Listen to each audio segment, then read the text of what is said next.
Car நான் இப்போ ஒன்று வாங்கினேன், கிளாஸ் மெர்சிடிஸ் வாங்கியிருந்தேன். பிளான் பண்ணிட்டேன் வாங்கணும். நம்ம சேஃப் சைடில் தான் இருக்கோம் பாப்பு.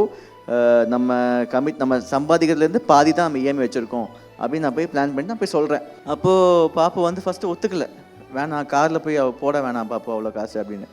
அப்போ நான் அவங்க எக்ஸ்பிளைன் பண்ணுறேன், பாப்பு இதுதான் சினாரியோ, இது பண்ணால் நம்ம தப்பிச்சிடலாம். பட் நான் என்ன சொன்னேன்னா, ஐ எம் 36, இனி ஒரு 4 years 40க்கு அப்புறம் எனக்கு வேறு தாட்ஸ் இருக்கலாம், பிளான்ஸ் வேறு இருக்கலாம்.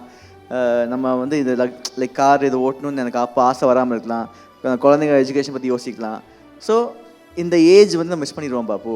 இந்த ஏஜில் நம்ம ஒரு லக்ஸுரி கார் என்ஜாய் பண்ணா என்ன அப்படின்னு நான் அப்போ பாப்பு வந்து ஸ்ட்ரைக் ஆச்சு.